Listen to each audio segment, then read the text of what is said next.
وإذا قرئ القرآن فاستمعوا له وأنصتوا لعلكم ترحمون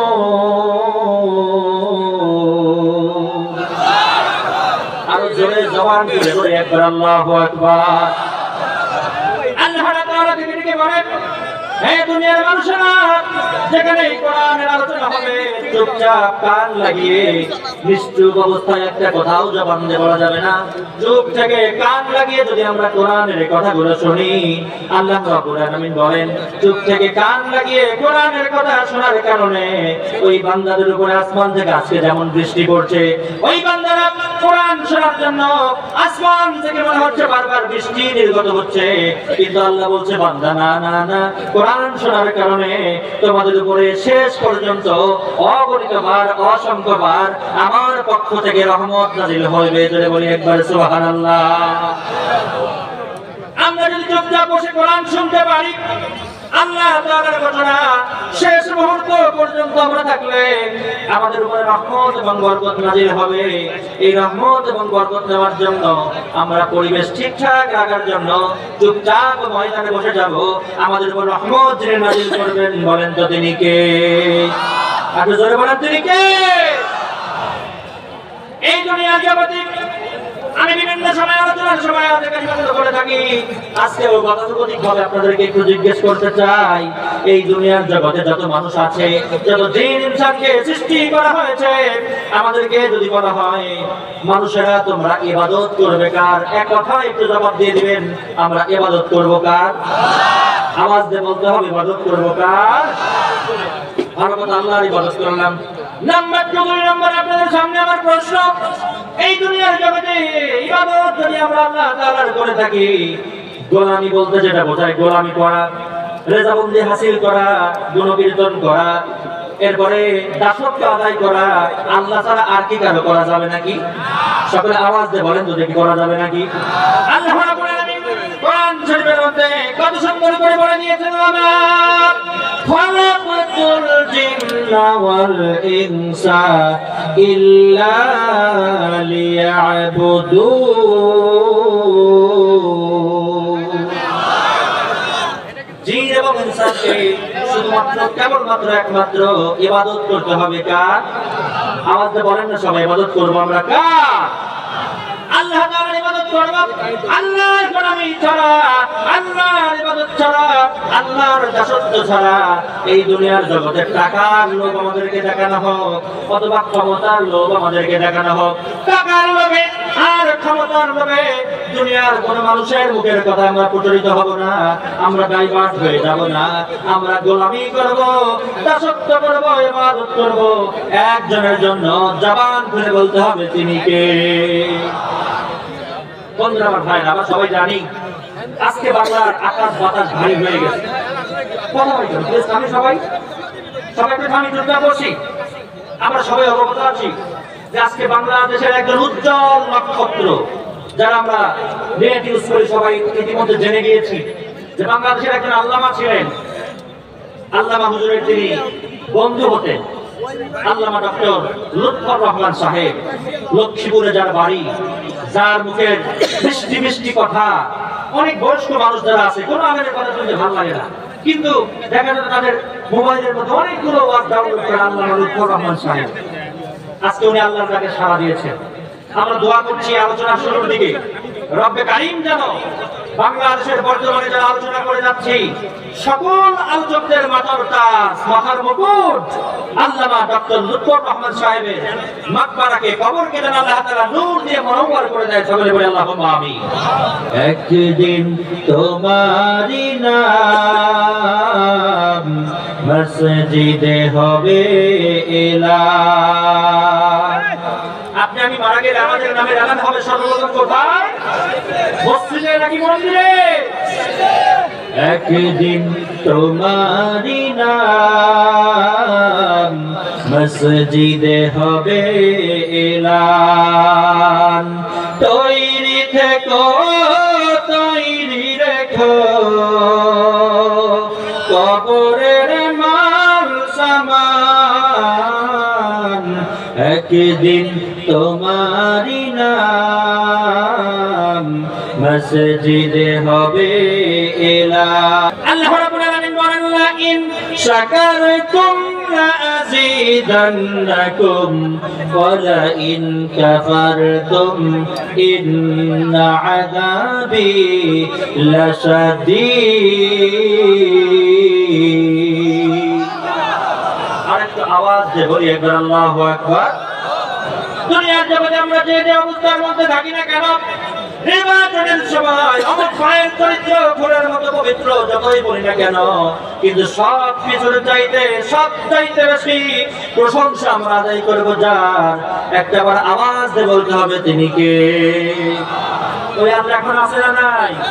একটু আওয়াজ দিয়ে বলেন আছে না নাই? আছে। আজকে গোটা পৃথিবীর মধ্যে আমরা জানি যে আবু জেহেল নাই। আমার ভাই চেয়ারম্যান সাহেবকে ধন্যবাদ জানাই যে আজকের এই মাহফিল বাস্তবায়ন অক্লান্ত পরিশ্রম করেছেন, অগ্রণী ভূমিকা পালন করেছেন। কিন্তু গত কয়েকদিন আগেও কয়েকটা প্রোগ্রাম একের পর এক বন্ধ হয়েছে, বড় বড় তাফসীর মাহফিল। এর পিছনে ইন্ধন দেয় যারা।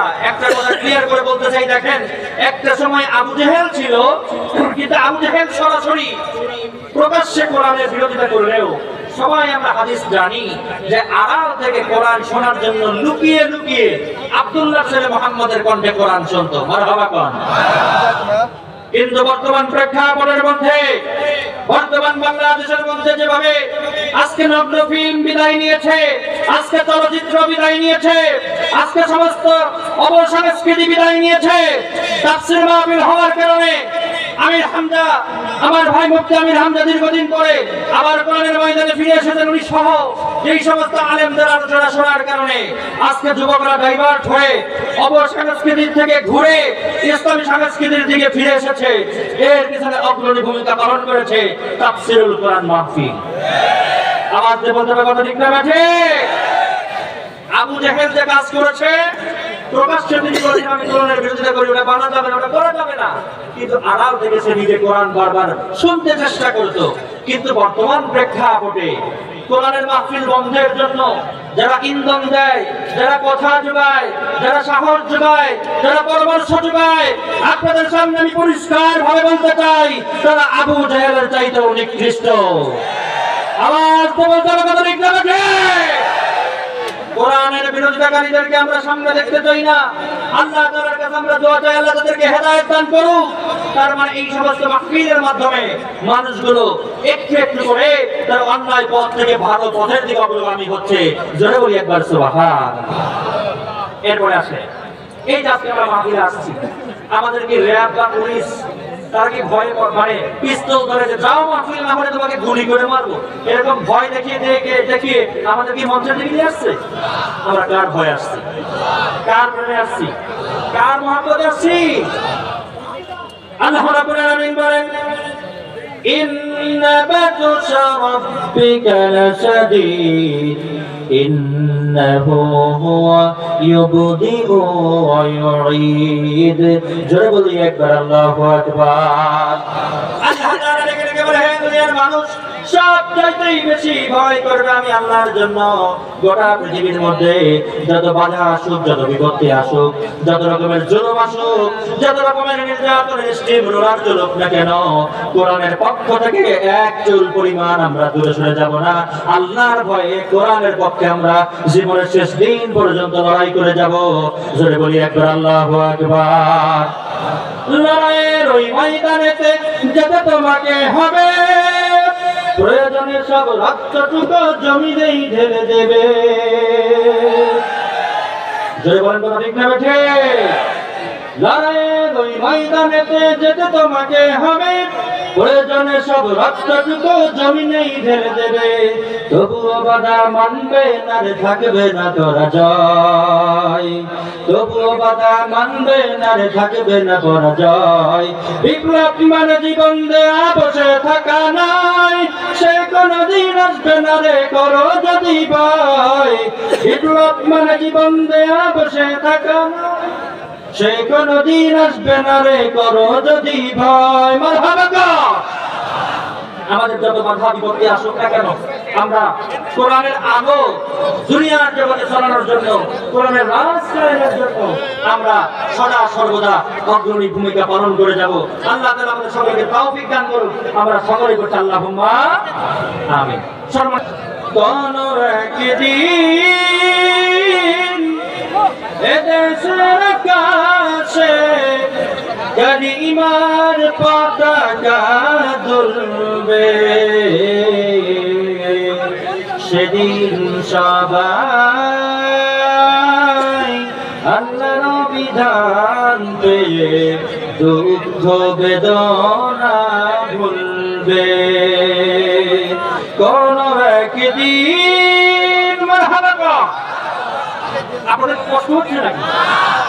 দেখেন এখানে আমরা হাজার হাজার মানুষ হয়েছি, আর এটা লক্ষ লক্ষ কোটি কোটি মানুষের মধ্যে গোটা পৃথিবীতে ছড়াই দিবে। এটা তো কষ্ট করে তারা অনেক দূর দূরান্ত থেকে এসেছে। আমরা তাদেরকে একটু পরিবেশ তৈরি করে দিই, যাতে করে তারা এটা সুন্দরভাবে নিয়ে গোটা বিশ্বের মধ্যে আলো ছড়িয়ে দিতে পারে। আমরা কষ্ট হলে একটু চুপচাপ আমাদের নিজ নিজ জায়গার মধ্যে বসে যাই। সম্মানিত উপস্থিতি, সম্মানিত হাজিরিন, আপনাদের সবার সামনে আমি আলোচনার মধ্যে কিছু কথা বারবার বোঝানোর জন্য বলার জন্য চেষ্টা করছি। আমরা অধীর আগ্রহে বসে আছি, কিছুক্ষণের মধ্যে আমাদের মেহমান চলে আসবে। রাস্তাঘাটের মধ্যে যারা আছে তারা আমরা দ্রুত চলে আসি, এসে বসে পড়ি। হ্যাঁ, পরিবেশ আমরা তৈরি করে ফেলি। অলরেডি বাসা থেকে বের হয়েছে, রওনা দিয়েছে, কিছুক্ষণের মধ্যে আমাদের মাহফিলের মধ্যে চলে আসবে। আলহামদুলিল্লাহ। এবার আসছে আমরা ওয়াদাবদ্ধ হই, আমরা বিভিন্ন সময় প্রতিশ্রুতি দেই যে আমরা এটা করব সেটা করব, অনেক সময় আমরা সেটা মানতে চাই না। কিন্তু আল্লাহ কোরআনের মধ্যে বলছেন যে দুনিয়ার জগতে আসল বান্দা তারা যারা দুনিয়ার জগতে স্বীকার করবে তা এবং বাস্তবায়ন করার জন্য প্ল্যান প্রোগ্রাম করবে তা। এখন আলহামদুলিল্লাহ বলেন। আমরা মুখে মুখে যেটা বলবো সেটা বাস্তবায়ন করার জন্য চেষ্টা করব। এই যে একটা কথার মধ্যে আছে না, আমার দেশের সেই ছেলে কবে বড় হবে, কথাই না বড় হয়ে কাজে বড় হবে। আজকে এই মাহফিলের মধ্যে যারা আমরা আসছি, আমরা কি কথায় বড় হতে চাই নাকি কাজে বড় হতে চাই? আওয়াজ দিয়ে বলেন, আমরা কথায় বড় হতে চাই নাকি কাজে বড় হতে চাই? আমরা কাজে বড় হতে চাই। আল্লাহ তাআলা যেন আজকের এই মাহফিল থেকে মেসেজ নিয়ে সামনে রমজান মাসের পূর্ণ প্রস্তুতি সহকারে আমাদেরকে সিয়াম সাধনা করার মতো তৌফিক আমার আল্লাহ তাআলা দান করে। আমরা সকলেই করছি আল্লাহুম্মা। সম্মানিত উপস্থিতি, সম্মানিত হাজিরিন, আমরা বিভিন্ন সময় বিভিন্ন জায়গায় বিভিন্ন পরিবেশে বিভিন্ন আলোচকের কথা শুনে থাকি বা শুনি। সাধারণ মানুষ যারা তারা চিন্তা করে এত বড় টুপিওয়ালা, এত বড় দাড়িওয়ালা, এত বড় ডিগ্রি যারা আছে সে কথা বলছে, আবার ইনি কথা বলছে, এখন আমরা মানবো কোনটা? আজকের এই বিভ্রান্তির মধ্যে মানুষগুলো পড়ে গিয়েছে। ঠিক না বলেন? আমরা এক পাশে নিয়ন্ত্রণ করা হবে। বসে পড়ি সবাই, একটু যদি নিচের দিকে সম্ভব হয়, মানে জায়গায় কষ্ট হচ্ছে তো, মানে আলোচনা কথা বলে যদি চেহারা দেখা না যায়, মুখ দেখা না যায়, কষ্ট হয়। আমরা একটু আস্তে একটু নামাই দিই, সুন্দর পরিবেশ তৈরি করি। আমরা কথা না বলি প্লিজ ভাই, তার রওনা হয়েছে, অনেক কিছুক্ষণের মধ্যে মঞ্চ উঠবে। কোনো টেনশন নেই, হতাশ হয়ে আমরা চুপচাপ বসি, কথা কেউ না বলবো। আমায় আবার তোমার দারাজ দিল, খোদা দাও আমায় আবার তোমার দারাজ দিল, দাও আলীর মতো বীর সেনানি জগতে নিখিল, খোদা দাও আমায় আবার তোমার দারাজ দিল। আলহামদুলিল্লাহ বলে আমরা চুপচাপ বসি, কথা বলবো না প্লিজ। কথা বলে হয়ে যাবে। আজকে যুবকেরা, সালমান, আমার জোরহারা কষ্ট করে, আমার চেয়ারম্যান ভাইয়েরা কষ্ট করে আজকে এই মাহফিলের আয়োজন করে জাম করেছে। যদি আপনার কোনো কথার কারণে, আচরণের কারণে মাহফিলের বিঘ্ন ঘটে, আল্লাহর কার্যালয়ে কিন্তু আপনাকে আসামি হতে হবে। আমি সকলকে বিনয়ের সাথে পায়ে ধরে অনুরোধ করে বলছি, আপনি যিনি জায়গায় বসে একটু কষ্ট হলে আমরা বসে পড়ি, কথা না বলি। কথা বলে মাহফিলের পরিবেশ নষ্ট হবে। মাহফিলের এই পরিবেশ নষ্ট হওয়ার জন্য আপনি দায়ী থাকবেন। আমরা চুপচাপ বসি, কথা না বলি। বন্ধুরা, আমার ভাইরা, আপনাদের সামনে বলা হয়েছে যে এই দুনিয়ার জগতে আল্লাহ তাআলার একটা মেসেজ ছিল। আলোচনা শুরুতে আপনাদের সামনে সূরা কাহাফ থেকে 110 নম্বর আয়াত কারিমা আমি আপনাদের সামনে পড়েছি। আজকের এই মাহফিলে যারা আসছি আমরা সবাই জানি যে কোরআন থেকে কথা বললে পারে এই কথার সাথে কোনো সংযোজন বিয়োজন কোনো কিছু করার সুযোগ হয় না। তার মানে আল্লাহ তাআলা গোটা পৃথিবীর মধ্যে আমাদেরকে যে মেসেজগুলো দিয়েছেন, এই মেসেজগুলোর মধ্যে যদি কোনো হাদিস থাকে, আমরা অনেক সময় বলে থাকি জাল হাদিস হতে পারে, কিন্তু কোরআনের ব্যাপারে আমরা আজকের এই মাহফিলে যারা উপস্থিত হয়েছি, কোরআনের ব্যাপারে আমাদের কারো কোনো দ্বিমত আছে নাকি? কোরআনের ব্যাপারে আমাদের কোনো সন্দেহ আছে নাকি? কোন সন্দেহ সংশয় কিচ্ছু নাই। আমরা কোরআন খুললে কোরআন পড়লে মনে হয় যে এই আয়াতে কারিমা মনে হয় আল্লাহ তাআলা গতকালকে নাযিল করেছে। আলহামদুলিল্লাহ বলেন। আল্লাহ রাব্বুল আলামিন বলেন, ইন্নাল্লাযীনা আমানু ওয়া আমিলুস সালিহাতি কানাত লাহুম জান্নাতুল ফিরদাউসি নুজুলা। জবান খুলে সকলকে বলতে হবে আল্লাহু আকবার।